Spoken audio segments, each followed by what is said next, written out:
Good afternoon, everyone, and welcome to Care Connection, the live webinar.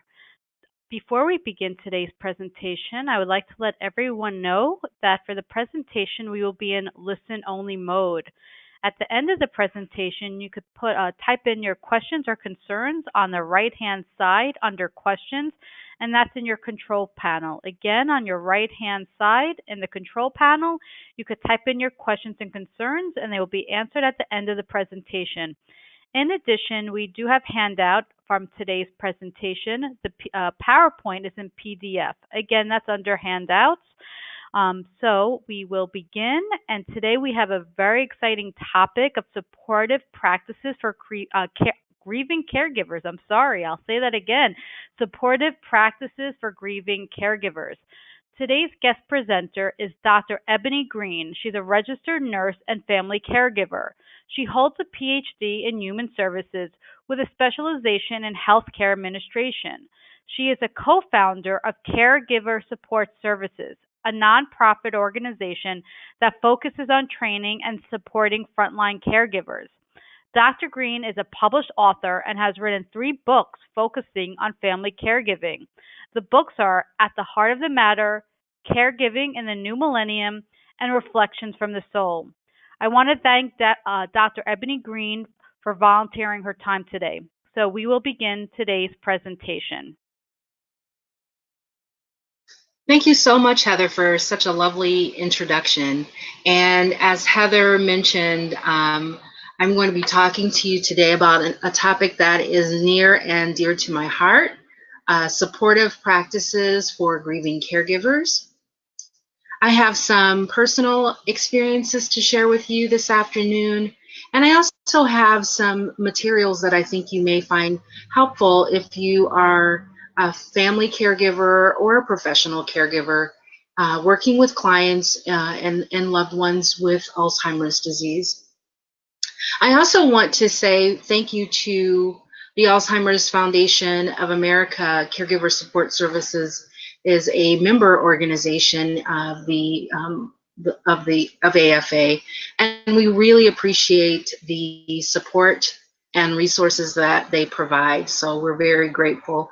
Last year, we were able to do a caregiver summit to look at wellness among frontline and family caregivers, and that was partially due in part, our being able to provide that event was due in part to AFA. So we're very grateful for their partnership. So I will move a little bit forward here, just in case you want to get a little visualization of who I am when I'm talking. There's my photo there, and I'm going to go right into sharing a poem that I found very helpful in reflecting about grief. And it says, I used to think that life was getting past the obstacle, just beyond the obstacle, to get to the other side. I just needed to get there to live again. But you know what? Life is not on the other side of the challenge. Life is the challenge. The challenge is the journey. Getting to the other side is just the pit stop, where you can re-energize before the next hurdle is in front of you. With each and every loss, every challenge, every obstacle, it empowers me to know that I am gaining the courage and wisdom to live life beyond what it used to be, what it was and what it used to be. Triumphing over grief, challenge, and adversity is never easy, but it is surprisingly simple. All you have to do is have faith in yourself and beyond, and the courage to take the next step. I love this. This is written by Linda Lucy. I had an opportunity to interview her. She wrote a book called The Great Good God Hunt, and she shares in her book the experience of losing her young son, who was 10 or 11. He had planned to do a horseback riding mission across the country, and before this occurred, Linda lives on a farm, and her son was trapped under the tractor and passed away. And then she says that just when she felt like she was getting to what I'll call homeostasis, her older son, who was still a teenager, 19 or early 20s, he was in the Marines and had some real challenges, and he ended up committing suicide.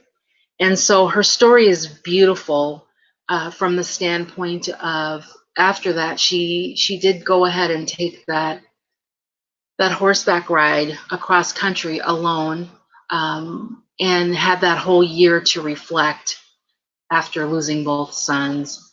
And then she wrote a book about it. And so she really gives me courage, I think, sometimes to face the many losses that I'll also share with you later on, but to face loss, and understand that you are forever changed by loving and knowing and losing someone.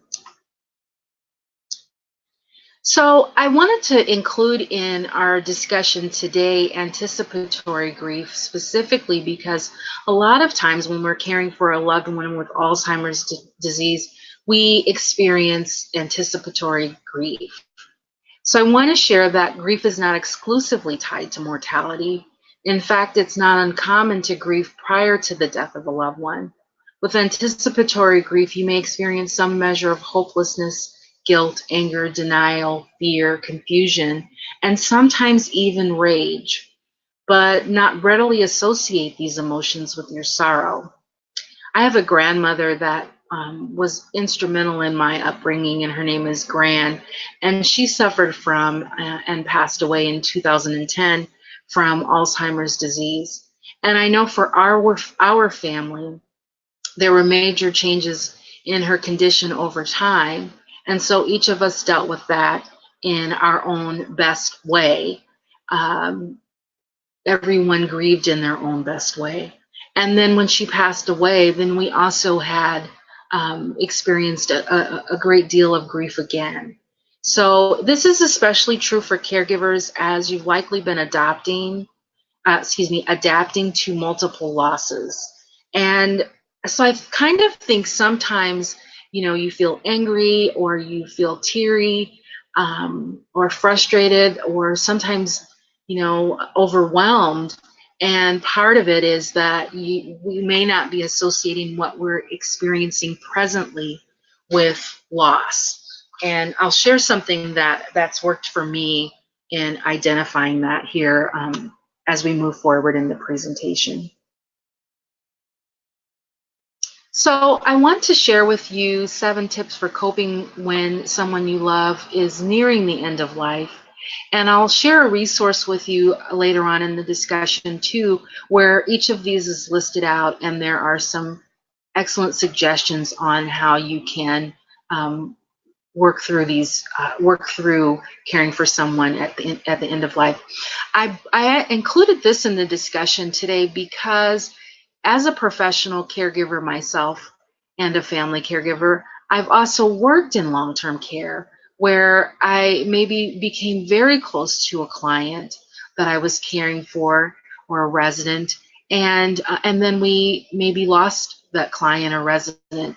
And sometimes what we will notice is that we'll have in a professional setting that these losses of our residents often happen in threes.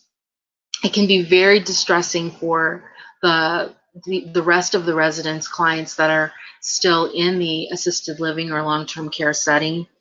And sometimes we don't take that opportunity as caregivers to allow ourselves to experience any level of sadness because we're so busy.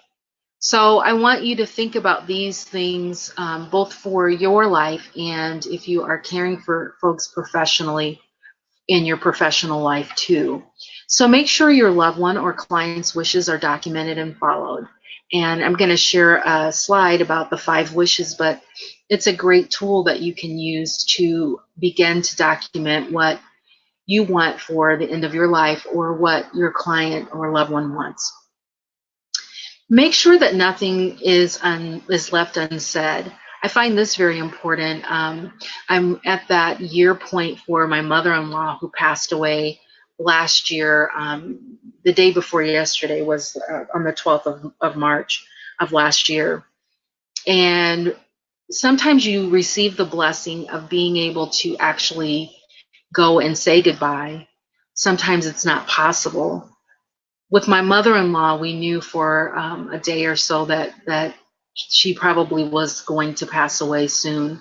And I remember getting that news. We've been caring for her for 3 years. But I remember my husband calling after his last visit saying that mom is probably not going to make it through the next day. And so my son and I immediately jumped in the car and went to where she was being cared for. She was in a acute setting, in a hospital setting.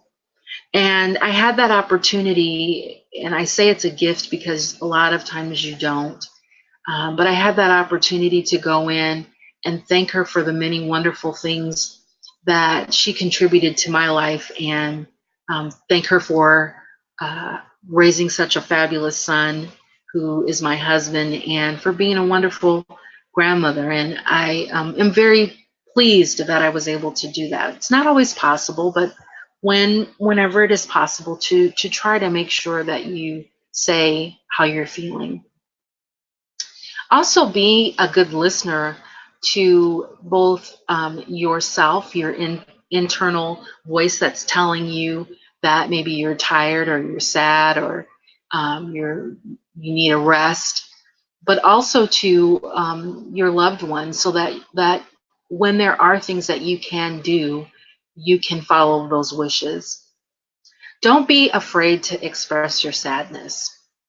I knew with my mother-in-law's passing anniversary, 1 year anniversary coming up, I knew I was going to be distressed this week. So I took a couple of days off, and that's been very helpful. But during the loss, when she passed away, I was very open to expressing how I felt in the moment, and that meant a lot of tears. And then sometimes it meant laughing about something funny or quirky that she did as well. Be aware that everyone processes their sadness differently. I think that's very important, especially because this is losing someone or caring for someone who has Alzheimer's and going through continual loss can make people that you love and that love you have some unexpected, sometimes, responses to grief. And so sometimes what I see is family dynamics are greatly impacted because someone didn't really like how you, the choice that you made, or maybe mom didn't tell you how she really wanted things done, so you didn't have that conversation, so there's some level of disagreement. So sometimes being together is very important, but sometimes space is also important, as well as identifying and recognizing that, okay, sometimes a person's response is simply due to the grief that they're experiencing. And then take care of yourself. Now, I mean that in every sense of the word. And I think sometimes it is very difficult to identify ways to care for yourself. But I'm going to share a resource with you that gives you some ideas and tips on how you can actually do that. But it's very important. You don't want to get run down when you're in a stressful situation. I also want to share 3 common myths about coping with grief. So many of us have been taught, and it's widely accepted, that we are going to probably go through a grieving process, that it will probably last about a year, and then over that time, you will probably start to feel some relief from your grief. I will share that I remember taking a graduate course about grief because I knew I wanted to explore the issue more. And I started reflecting on the wonderful work of Elizabeth Kubler-Ross. And it kind of occurred to me as I was reading maybe the 3rd book that much of her research was done with the dying patient. And so when you think about denial and bargaining and acceptance in your grief work, we kind of associate that with the living, and it can be, Liz, it can be associated with the living. She's done some work there too. However, I do feel that in some ways, what happens is if you don't start to feel better after a year, or you continue to be sad, that folks will say, you've had a year, or you'll say to yourself, I've had a year and I should be feeling better. Loss changes you. Loving someone and losing someone changes you. So I don't want you to have that unrealistic expectation that you're going to go through these stages of grief, and then at the end, in about a year, you're going to feel better. I can tell you that it's been a full year since my mother-in-law's passing, and I really haven't even begun to process all that her not being here means to my family and our life. So, and the other thing is that with grief work, that it's not a condition that should be treated. So, there are complicated griefs and spiritual distress and other things that may occur that may be complicating your grief, and that particular work might be something that you need to reach out for help. But after a year or two, you never know what's going to hit you, where you're going to remember something that someone said or did, and be very sad. And it's normal and it's okay. So rather than talking about stages, I find it immensely helpful for me even to think about the feelings that I experience. That you may feel anger, you may cry, you may laugh. My aunt Cynthia, she passed away some years ago now, but she had the best laugh. And I can remember after losing her, I didn't really notice, but I was writing the reflections from the soul book, and I really didn't notice that until I got to writing that and reflecting, that I was actually kind of placing myself on a laugh timeout or something of that nature, where I didn't engage in things that would make me laugh or happy. And then I started to really think about it. I was writing and reflecting, and I thought, by laughing and finding the humor in life, I'm a life imprint of my aunt. And so I'm honoring her life and her journey by thinking of some of the things that she did and said, or things that she watched or shared, and just having a good laugh. So that's what I mean by laughter and tears. You may feel some level of distress and anxiety. Emotional and social isolation. I find that sometimes folks will, and this me included, will disengage from family activities. This is why sometimes families seem to have a hard time. You have that person in the family that was a connector and they pass away, and now you have a hard time getting everybody together. Part of that is when you get everybody together, sometimes you look around the room and you really look at all the people who are no longer there. And so people will end up, including myself, you'll end up isolating because it's too painful when you get together to associate and think about the folks that you've lost. So you try to at least acknowledge that and work towards building new memories. Some individuals will also experience depression, and then also guilt and regret. I find those to be really big common emotions, or really common emotions that individuals experience. So you may also feel symptoms associated with your grief. So physical symptoms may be crying or sighing or headaches. You may lose your appetite or have difficulty sleeping. You may have weakness or fatigue. feelings of heaviness, aches and pains, and other stress-related ailments.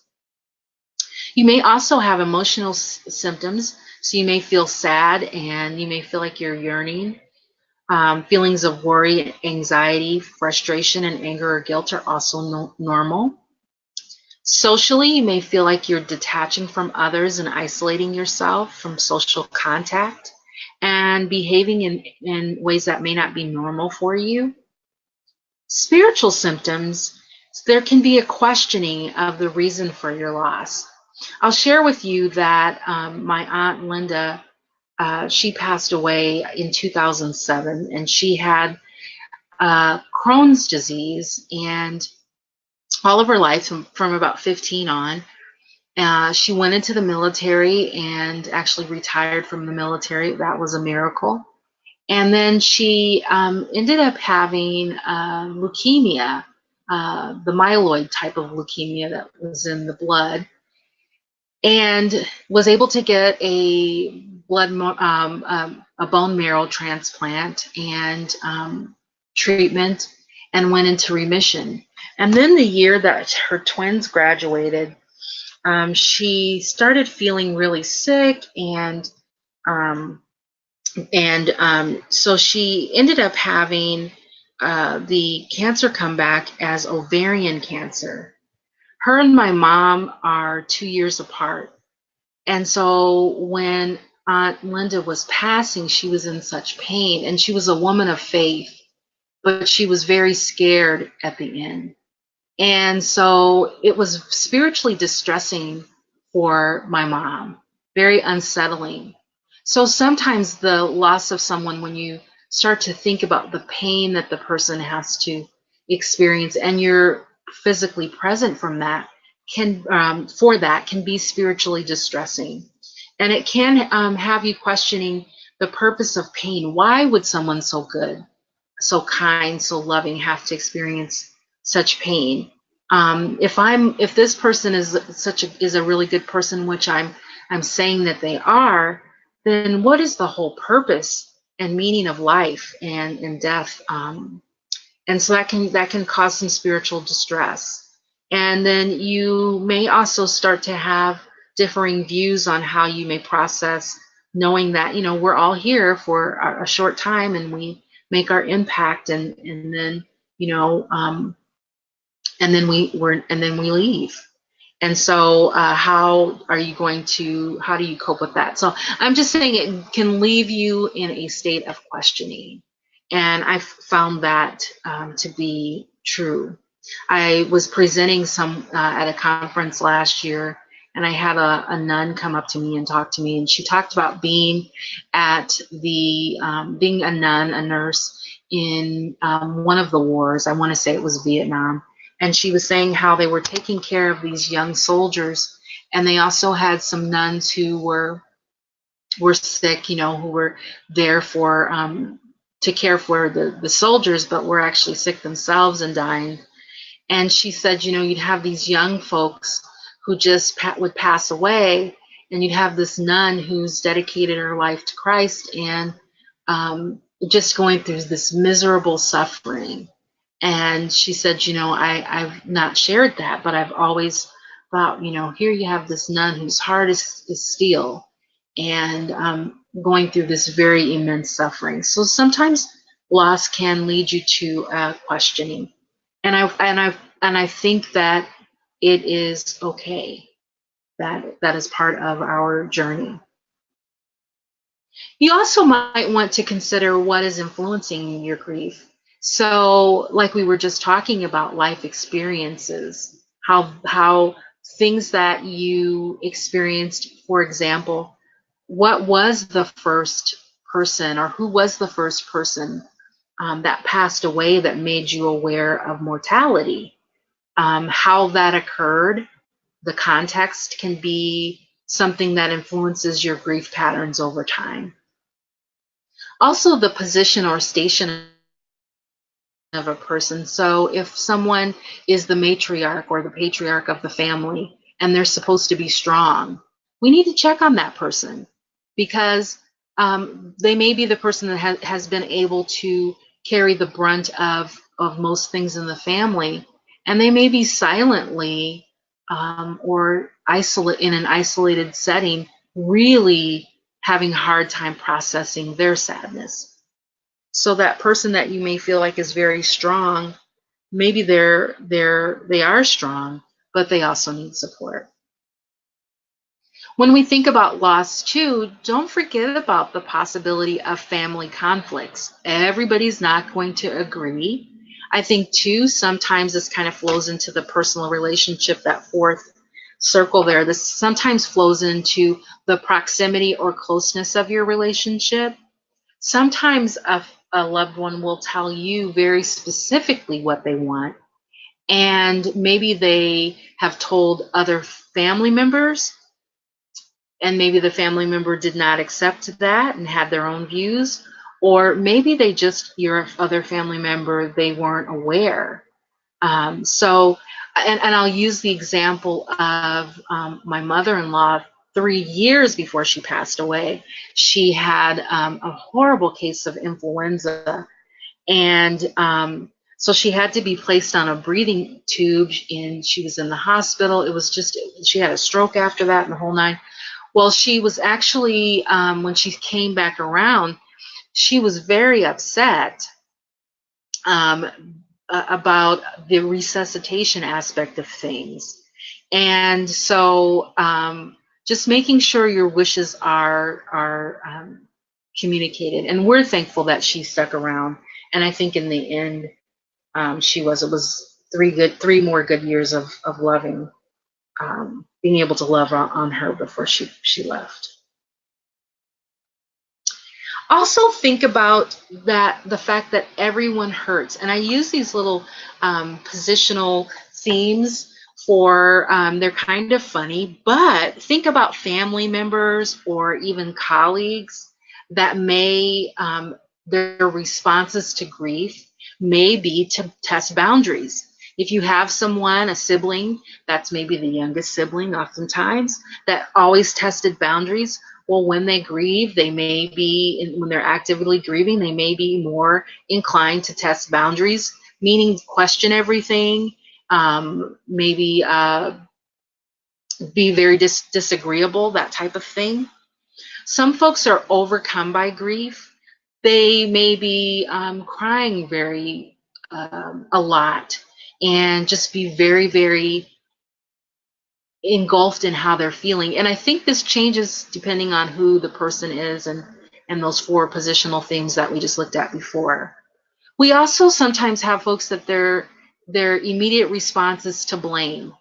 So somebody didn't do something right, or they didn't adhere to a wish, or they didn't ask for that person's opinion in the proper form, and so everything is someone else's fault.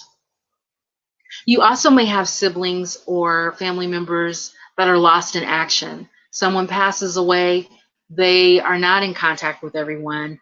They do not want to participate in either the care or end-of-life care or the setting up of services, that type of thing. So you may have someone who just completely checks out because they are not emotionally equipped to handle the loss at that time. You may also have somebody who's on a rampage. So they are really angry and can be very difficult to redirect that anger. I've seen this happen where you may have siblings, and just after, and this is in practice at the hospital, but you have someone, the siblings are there bedside, and the parent passes away, and the siblings get into an argument over a piece of jewelry or something arbitrary. And it really has nothing to do with the thing. They're just angry and not able to identify and associate that with how they're feeling. Some people will also feel simply overwhelmed. My grandmother, when she lost her best friend, she called me while they were doing planning of services, and my grandmother was a good writer, and just couldn't get started with, she had to write the obituary and just couldn't get started. And part of it was she was overwhelmed. So she did call and ask that I help her with writing it. And then once we got going, she was able to get in tune with her feelings, cry a little bit, and then she wrote a beautiful remembrance of her friend. You may also have a person who's the voice of reason. You hope you do, so that when the person who's on their rampage, or the person who's testing boundaries or blaming, can kind of bring things back. So you hope that you have that person there for support. You also may have a person who's the rock. Everybody goes to that person for, making the arrangements, for the financial considerations. And remember, I said this person, if you are that person, please ask for help when you need it. And if you know who that person is in your family, please offer them very specific things that you could do to help them, so that they have an opportunity to grieve as well. And then the comforter. I find that when things are going really haywire in family and we're going through something challenging, family members do feel that I'm the comforter. And I can also be the voice of reason. But the person who kind of helps to keep everybody calm and allows people to cry and have their feelings. It's important to be able to do that. I want to re-emphasize the fact that loss changes you. So losing someone you love changes your life forever. And although you will not likely get over your sadness, it is possible to learn ways to cope. So I reiterate the fact that it is important to be cautious of the suggestion that the goal of grief work is to find closure, that you should only experience sadness briefly. I don't know if you watch some of those CSI type shows, the investigative shows, and when you hear the police detectives talking about solving a case, I've started to notice a change in that. They talk about closure with the case, but in general, I used to hear a lot about, we're doing XYZ so that the family can have closure. Yes, they'll have closure on knowing who harmed the family member and that person is getting having consequences for their action. But that's not going to change the sadness that you feel, because loss does change you. So I really want us to find ways to accept that. Now, I mentioned that if your sadness, loss, and this is not like I cry sometimes, or I hear music and it reminds me, or I see a blanket that my grandmother gave me and I get sad. So it's not sadness that's intermittent.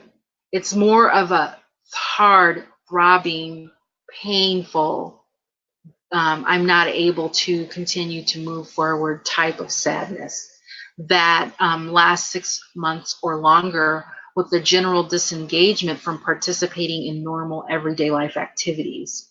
So you could be burying your feelings, or you could generally be feeling hopeless. This may be an indicator that you are experiencing some type of complicated grief.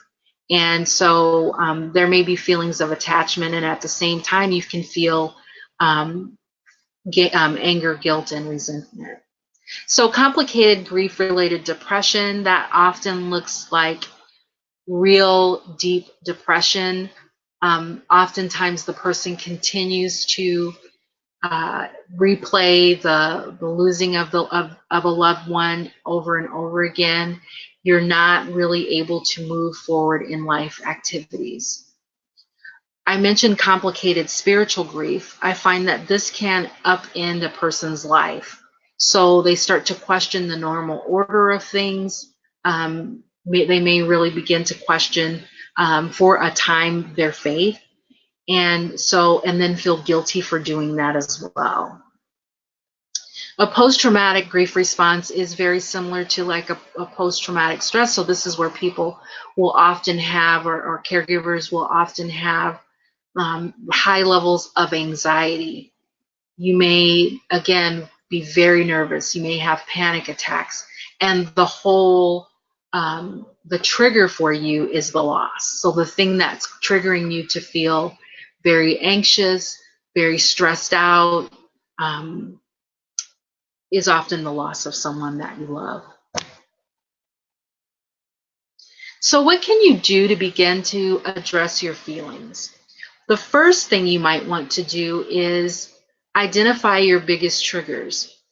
So, for example, this week, knowing that it was 1 year anniversary of my mother-in-law's passing, to know that that is going to definitely trigger some emotions. And so I better take a little time to nurture myself and to not get deep into a deep-seated grief, but to allow myself to feel how I'm feeling. You may also do things like make a notebook. This was something that I thought about with my aunt, where you make a notebook and it has some jokes or photographs or letters or anything that's going to bring a smile to your face. Maybe it's a list of movies that you find very funny. After we did a balloon releasing ceremony on Tuesday, and after we did that, we were of course very emotional, and we got some funny movies so that we could laugh. And then it's also important to take time to process your feelings. I don't know about you, but oftentimes when you lose someone at work, you don't really get very much time. It's like you get 3 days of bereavement. You pray that you have some vacation time or personal time. Most people are definitely very understanding, but you just think about the fact that you have to move back into actively engaging in life very soon after losing someone, and you might not have had an opportunity to even start to process your feelings. One of the projects that I've worked on this past year is a booklet called Understanding Grief. It's a guide for grieving caregivers. And you can download this at rightathome.net and /understanding grief. It has some really great tips in the guide. So there, those 7 tips for coping, that's included in there in detail. The common myths, common feelings, and then some journaling, guided breathing and imagery exercises, and then self-care strategies also for grieving. So you can go and download that guide. There are a couple videos that you may watch there, a very resourceful page that that Caregiver Support Services and Right at Home has worked together for that, and to bring that resource to you. And so it's free, download it, and please use it. There are some great tips in there. And then there are also those emotions are highlighted in that guide with some suggestions on how you can work through each emotion that you're feeling. I also want to share with you the empty chair prayer. Now, you may have heard of the empty chair therapy session, where you have someone who's either, maybe passed or that you need to resolve an issue with. And so you basically act as though you are both persons, and that way you're able to work through and acknowledge your feelings and move forward. But the empty chair prayer is a really nice way for remembering someone that you love, and it's kind of more of a prayer.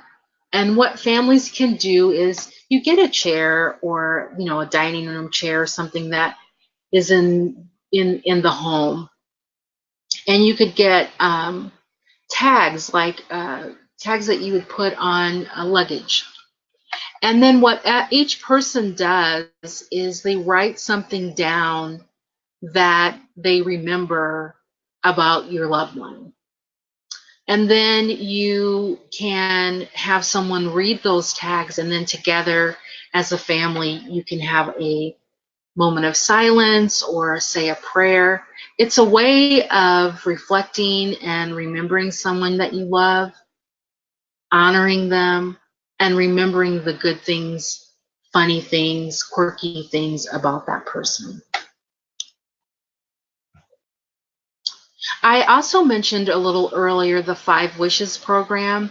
It's very popular, and I've been very impressed at the work that they continue to do. It Aging with Dignity is what it's called, agingwithdignity.org, and it's a booklet. And for most states, it is something that is can be used, that is actually like legally binding, basically.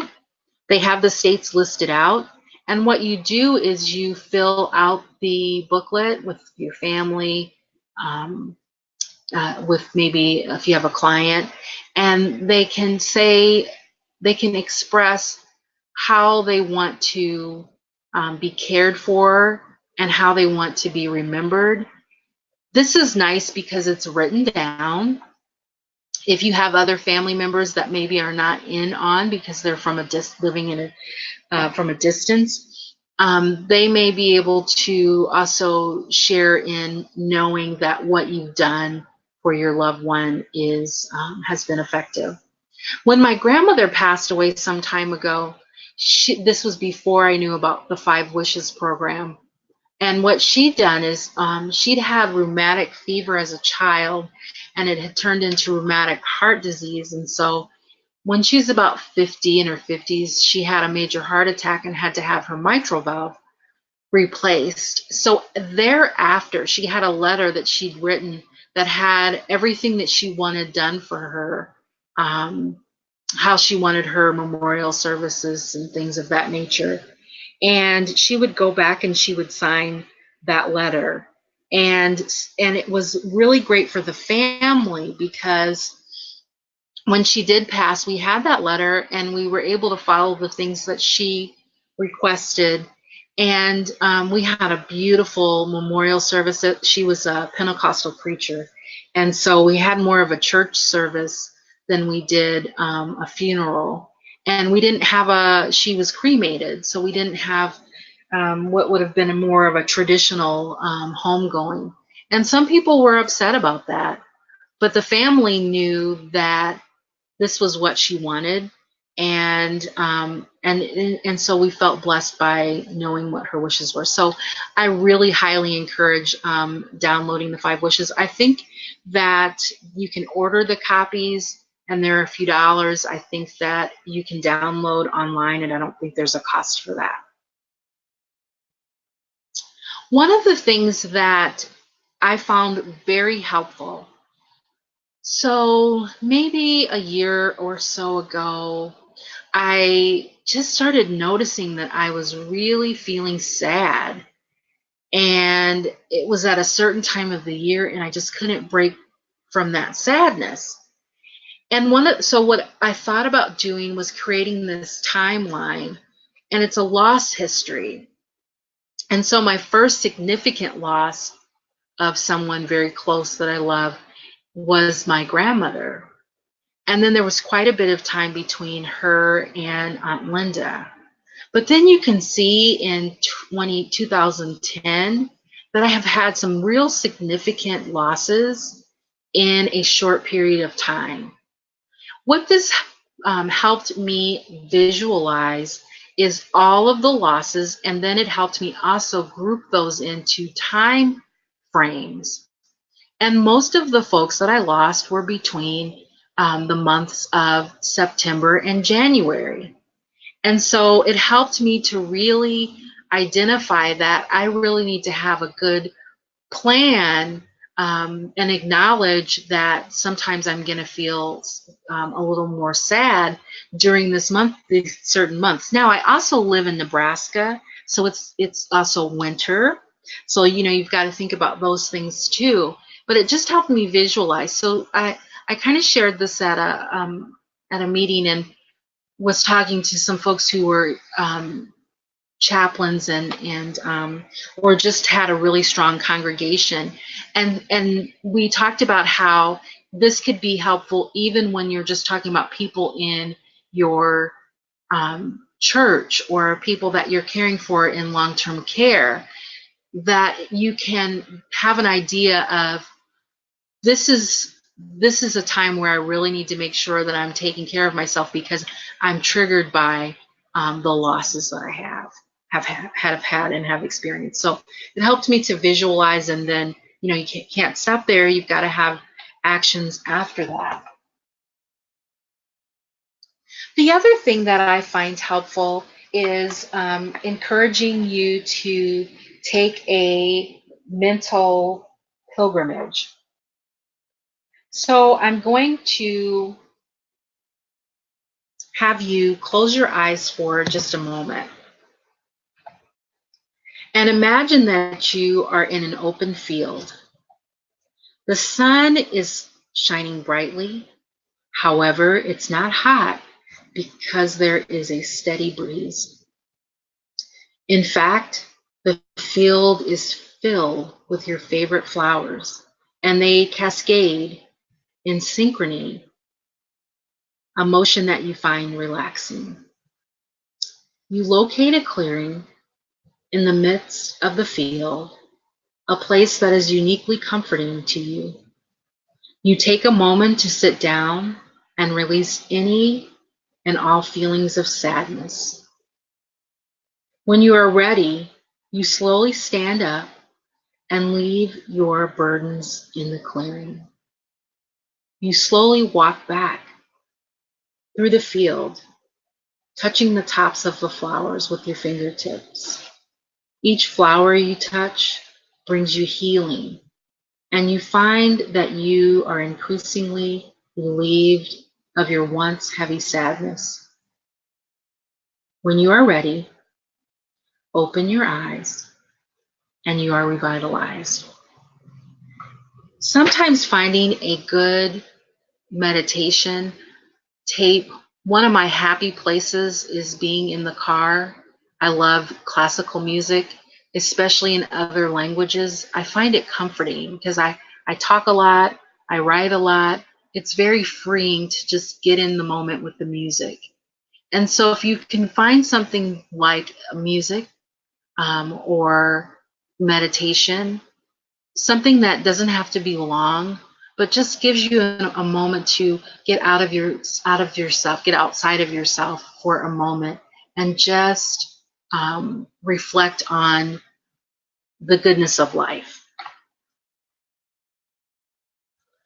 From time to time, when you are experiencing grief, you may want to seek out professional counseling and care.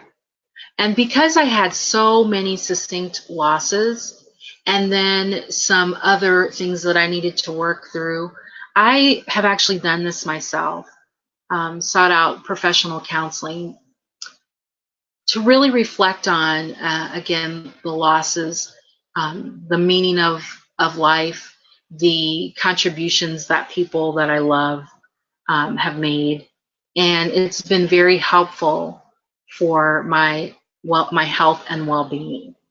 So don't be afraid to seek out professional counseling, or a support group might be helpful as well. So I have an upcoming Understanding Grief series, and this will actually be offered 4 times this year. It's 3 one-hour sessions. If you go to caregiversupportservices.org, you'll see right on the home page what each of the sessions are about, and the registration and everything is free. And it's just time for us to really talk about and share and get a little deeper into things that are commonly associated, your feelings that are commonly associated with grief.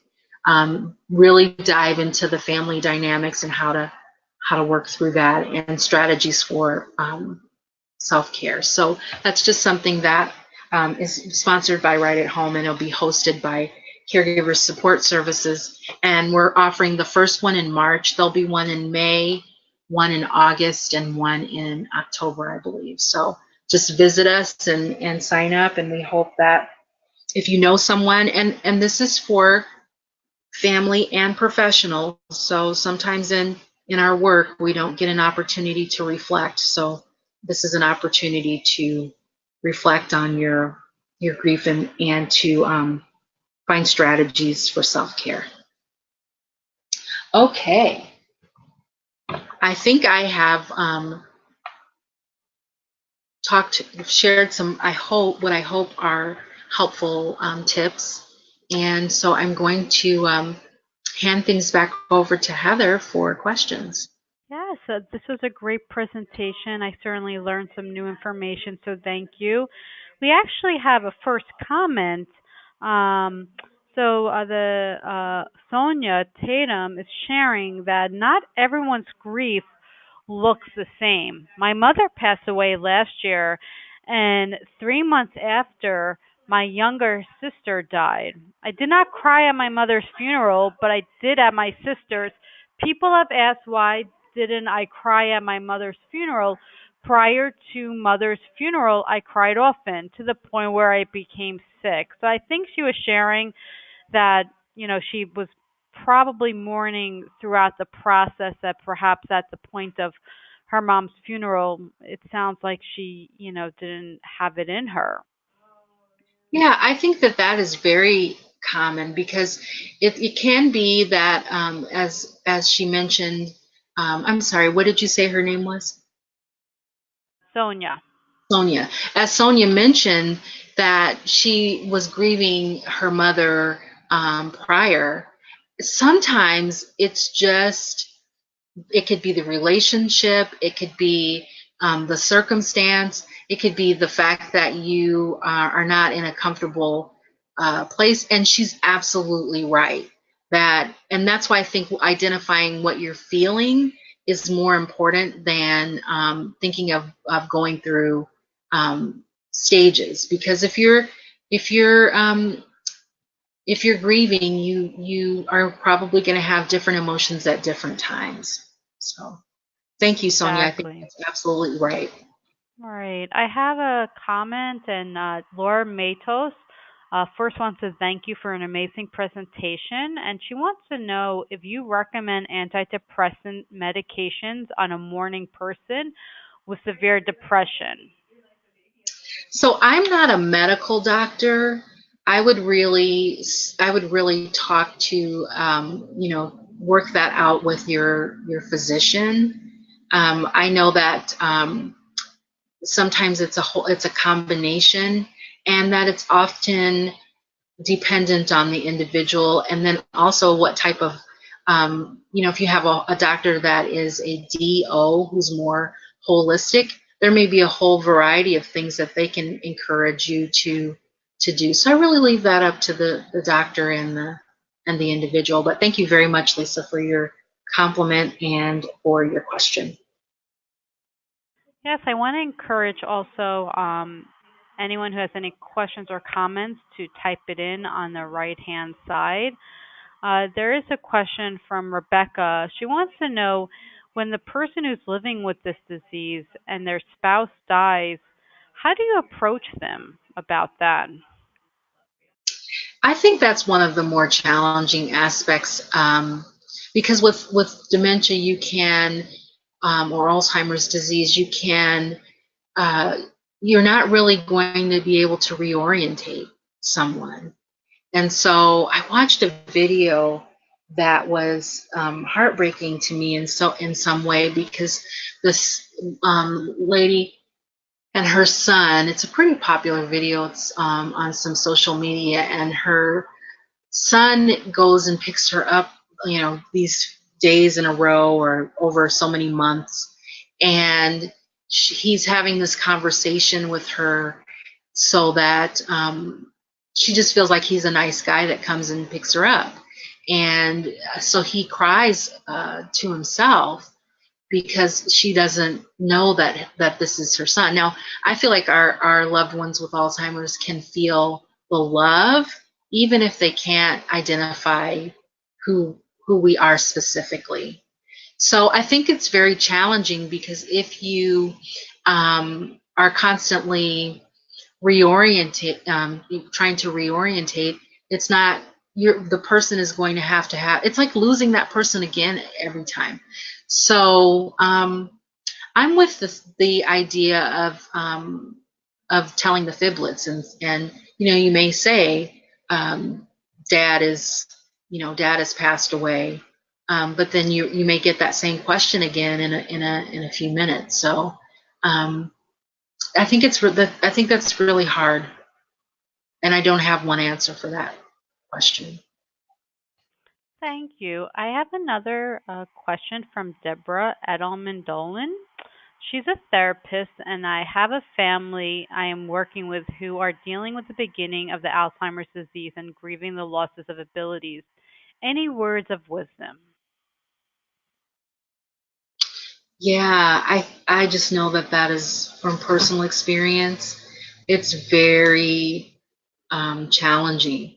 So what I suggest really is identifying, because we often in our work that we do, we often encourage individuals to take care of themselves.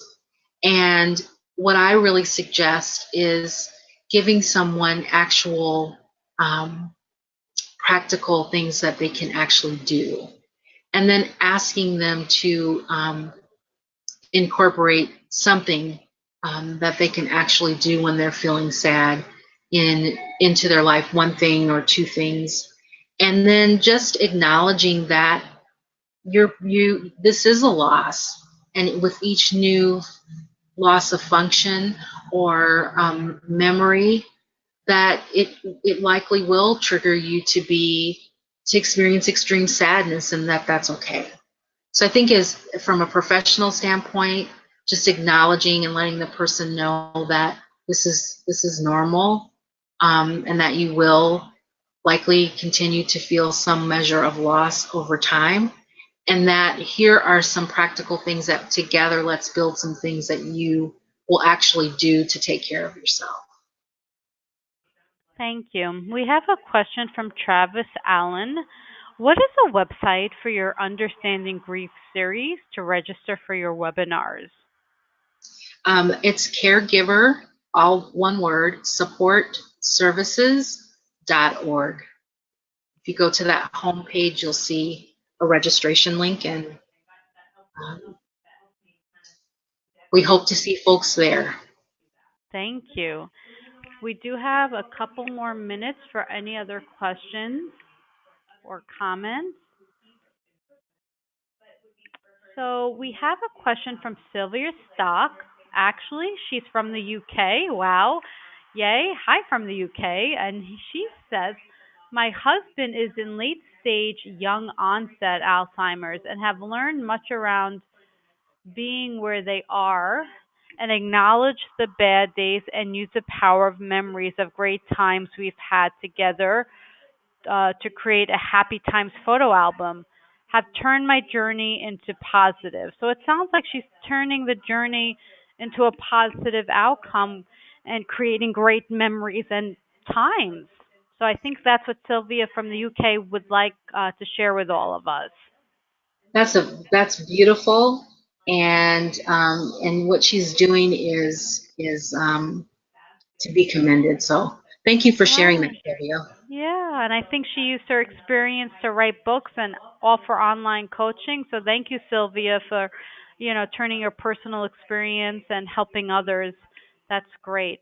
Thank you. We have another question. So my dad is in a facility, and every time after I visit him, I just feel overwhelmed with grief. How do I overcome that? I think that it's okay. Um, it's I think that it's very easy to feel that level of grief, and with each visit, and sometimes folks won't go to visit because they know when they leave they're going to be sad. But it is a emotion that you are probably going to experience when you have to leave.